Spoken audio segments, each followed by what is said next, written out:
Hey friends, Pants aka Noogie here, and this time with some information as to how to get around Kunark quickly. For anyone, I would suggest taking one of the two nautical routes to Kunark for your first time arriving to this fantastical continent.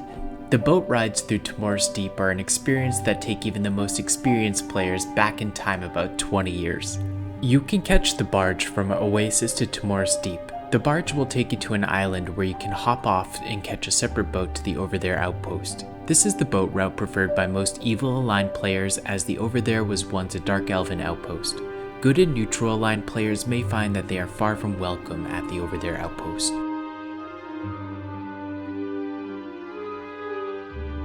The shuttle from Butcherblock Mountains is preferred by most good and neutral aligned players. The shuttle will also bring you to Timor's Deep, and what a sight you will behold when you gaze in awe at the Maiden's Voyage.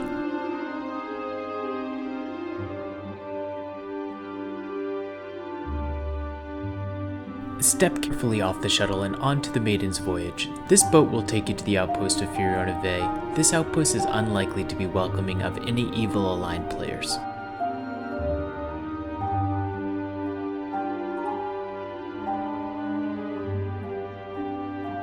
A druid or wizard may choose to purchase spell scrolls that allow porting a group to the Dreadland Spires. The Gypsy Merchant Rule in the northern plains of Khurana sell these spell scrolls. Druids and wizards will eventually acquire the spell scrolls to evacuate groups to two other locations, the Emerald Jungle and the Skyfire Mountains. For quite some time after Kunark launch, these evacuate spells must be cast within a Kunark dungeon. They would otherwise fail to cast. A common location for players to meet for an evacuate is Karnor's Castle. The reason likely being that the druid or wizard can port the group from anywhere to Dreadlands, and then the nearest dungeon to the Dreadlands is Karnor's Castle. A lone traveler can also make their way here, and during Kunark era, it is common for a druid or wizard to hang out within Karnor's just to make some platinum porting players. The Emerald Jungle Evacuate is a very in-demand port. My next travel tip is one that is not for the faint of heart. The Kunark continent is home to the race of lizardmen, the Ixar. Their city of Cabalus is well protected, and any non-Ixar race is very unwelcome within the city walls. However, oftentimes in your travel you may wish you could take a shortcut through the city. Well, you can. Simply find a way to get invisible and pray to Inruk that your invisibility does not fade at an inconvenient time.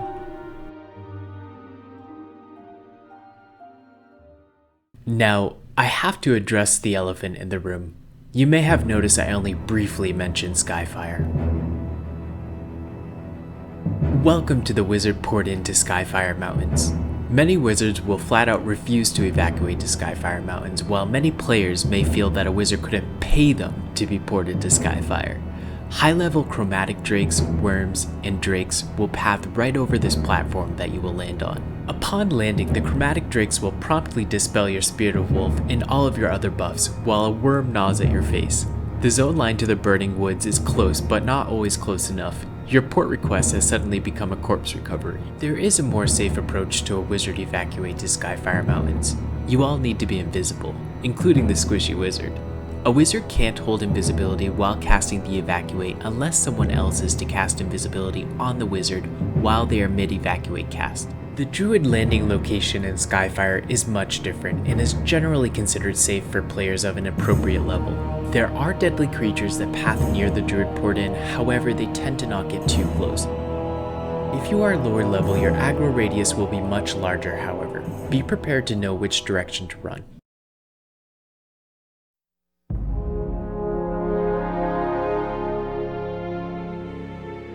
Now we come to the moment you've all been waiting for. One of the most infamous locations in all of EverQuest. This location takes us to a distant corner in the Timor's Deep. We're surrounded by open water and something quite peculiar, the tops of Combine spires rising above the sea. Welcome to the Fire Pots. The entrance to the Fire Pots is guarded by a water dragon, Fadedar. While the dragon is alive, your journey to this distant location is likely to be deadly. If you are to make it safely inside, you will find one of the most unique rooms. This room almost feels like it was mistakenly placed here. Why would the Combine build spires within a sea? Why does a water dragon patrol the entrance? Why are there enchanted fire pots that teleport you across Norath? This location is far enough away to be too inconvenient to use as a regular travel shortcut. You may think that binding at this location could be advantageous, and maybe it is. However, shortly after the release of Kunark, the ability to bind within Tomorrow's Deep is patched out. Those that did bind within Tomorrow's Deep were able to keep their bind location. The argument as to whether or not this is the ultimate bind location is rather polarizing. I'm not going to suggest anything other than you absolutely must travel here to experience it for yourself. There is truly nothing like it in all of EverQuest. A Firepot map is available on the Project 1999 wiki. Thank you all again for watching another of my videos. I've made some changes to improve the video quality. I'm excited to release more A Kunark Guide videos. Leave me a like and please comment as to what you would like to see next. Later.